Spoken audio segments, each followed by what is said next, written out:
Hi everyone, Lawrence here from Import Export TV. Delighted today to be joined by Scott Carson, the CEO of IFCBAA, and Jody Murray, who's the Member Services and Event Manager. So the big important people putting together the International Forwarders Customs Brokers Association National Conference up on the Gold Coast in a couple of weeks. Thank you both for joining me. Welcome. Thank you, Lawrence. Great to be here. Great.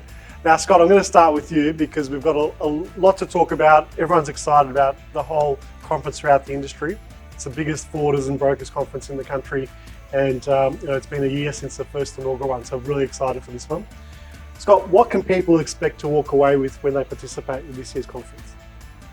Lawrence, well, look, we thought we had a great conference last year, but I think this one will hopefully meet and exceed our delegates' expectations. So we've got our usual array of very senior people from the shipping industry, the regulatory bodies, DAFF, ABF, air cargo, etc.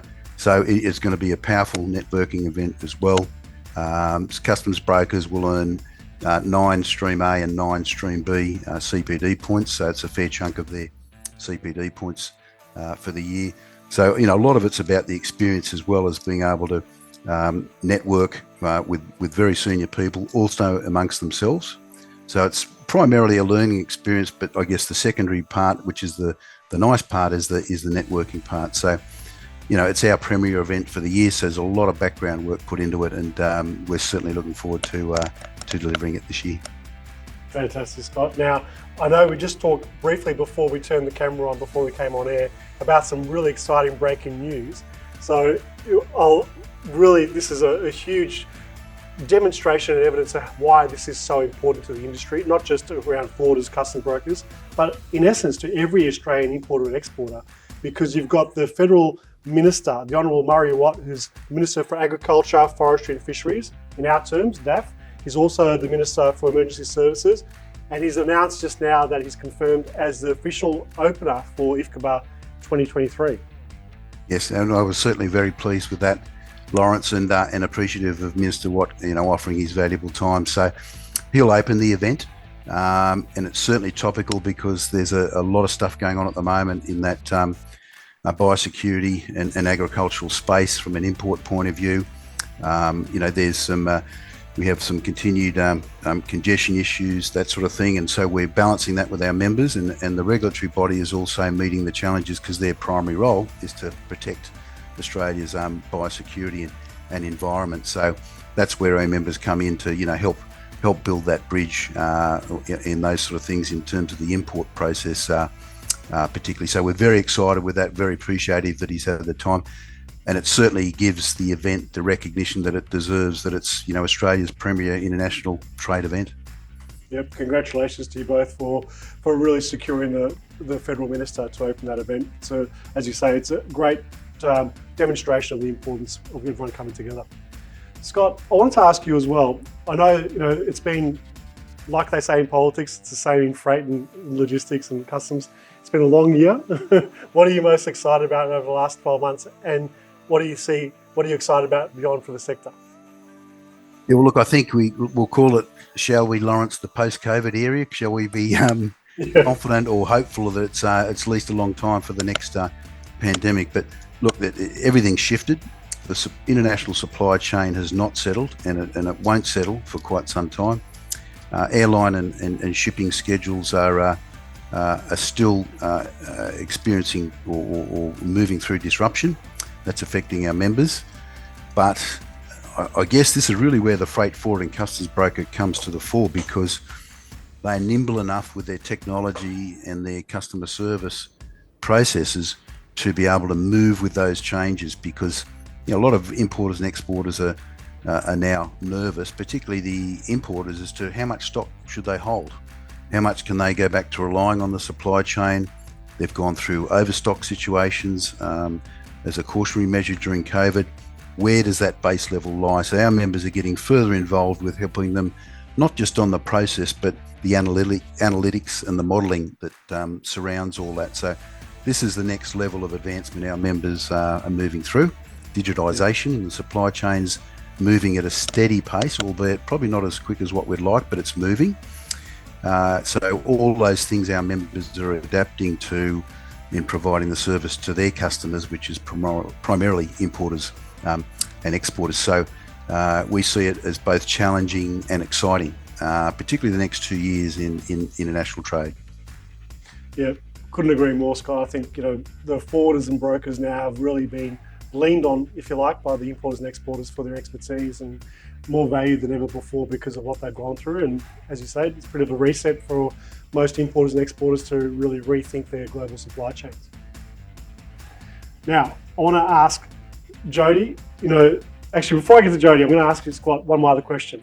So many people, in the industry know IFCBAA. We've had a brand change a couple of years back, but what do you know? What do you wish that people in the industry knew about IFCBAA that they don't already know? Good question, Lawrence, because look, IFCBAA is well known, of course, to customs brokers and freight forwarders in Australia. There's a lot of people, the general public, a lot of them do not know what we do.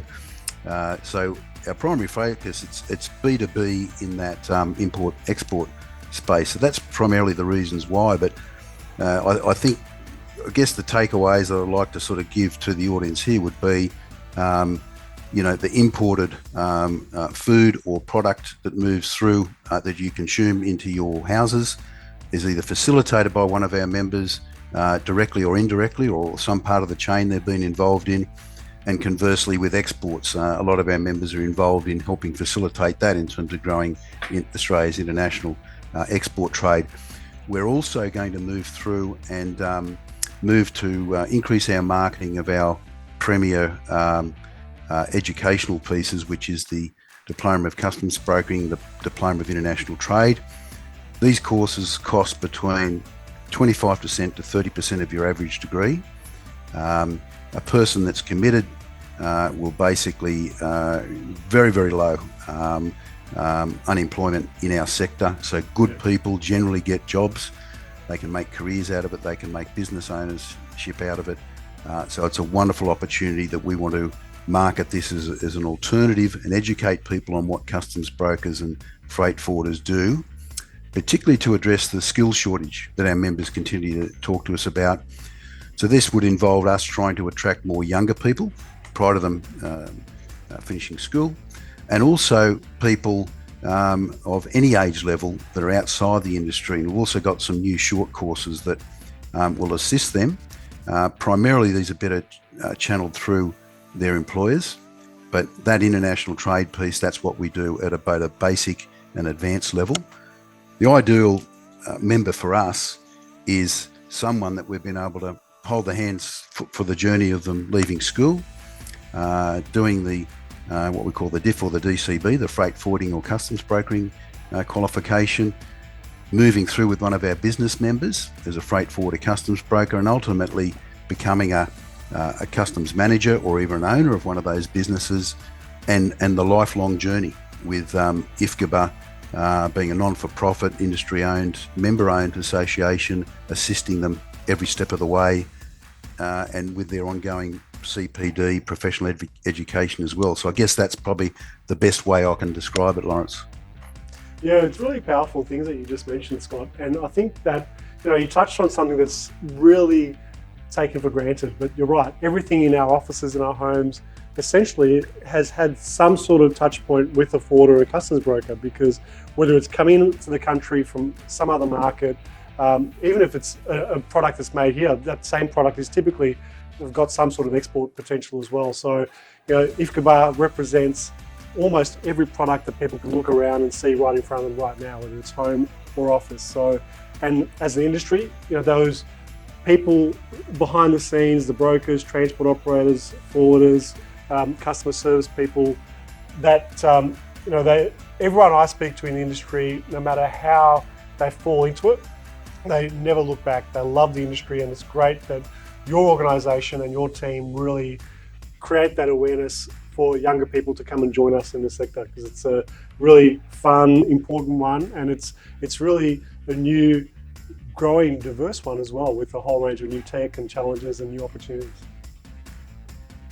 No, that's probably a good way to summarise it, Lawrence. So it's a good opportunity particularly for young people. They'll have fun, they enjoy it, and it's got a growing amount of technology basis to it. So for people that particularly might have had careers that they were thinking about in, social media, software companies, anything that involves a lot of data, they need to remember. And for the people that are, looking at the video now that have got youngsters that don't know what they do, I guess, moving through school, consider that as an option to move through that, because it's a really great career, real great opportunities. And as you said before, IFCBAA can really guide them every step of the way. So great Absolutely. stuff with that. Jody, now I'm going to ask you about all the fun stuff we've got in store, but let's talk about the venue itself, because that in itself is a huge draw card. Tell us about the venue for the conference, please, Jody. Oh, the venue is amazing this year. Well, it's the beautiful 5-star Sheraton Grand Mirage Resort, and it's just a beautiful hotel with the rooms, the dining spaces, the pool areas, and having its own beach right at its doorstep is amazing. The delegates can go for a surf or a swim before they commence the plenary business sessions. So it's a beautiful hotel on the Gold Coast, and we're very, very lucky that we get to have our national conference there. Yeah, the conference, as Scott said, great networking opportunities and a chance to catch up with industry colleagues and friends.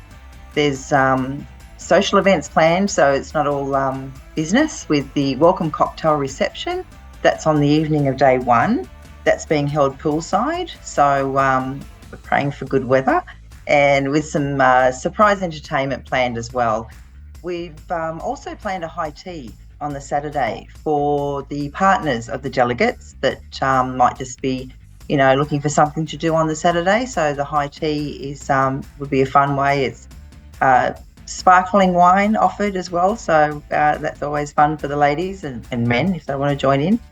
The Industry Awards and Gala Dinner Night will be the end of the conference, and it will be amazing. We will have a band where you can dance the night away. We will have a photo booth for a little bit of fun, and so it'll be the end of the two-day event with that gala dinner. Fantastic. Well, I know that if all those things you mentioned, I'm just a bit worried about making sure we get people back into the room after all that fun. If they're all going to be poolside, beach right in front, and hopefully we'll get them back after having a few bubblies after the high tea as well. Absolutely. And we're very lucky that we've got Minister Murray Watt attending, but I'd also like to say thank you to all the other speakers that have offered their time and are coming up over the 2 days. We're very grateful for them, and they've been very accommodating in the lead up to the conference. So that's thank you to them as well. But numbers this year are really good.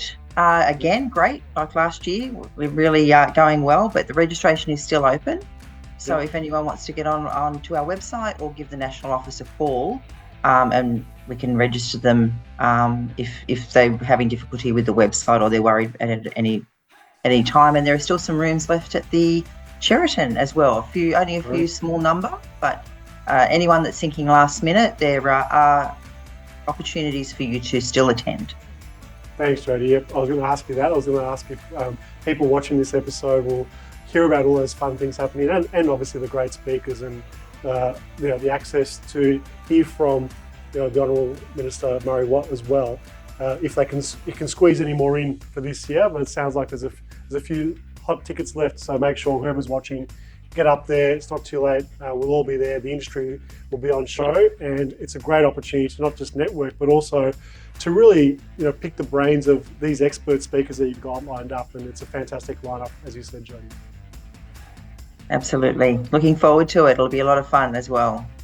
Likewise. Well, thank you both. I think there's a lot more we can discuss, but we can't take away from all the surprises in store and the discussions that will take place over the 2 days. So thank you for joining me, Scott. Thank you for joining me, Jody. Really excited, and thank you for allowing Import Export TV and myself to be part of it. It's it's one of the highlights for us throughout the year as well. Thanks, Lawrence. Great, Lawrence. Look forward to working with you and the team. Likewise. Thanks, guys. We'll see you there. Okay, bye. Okay.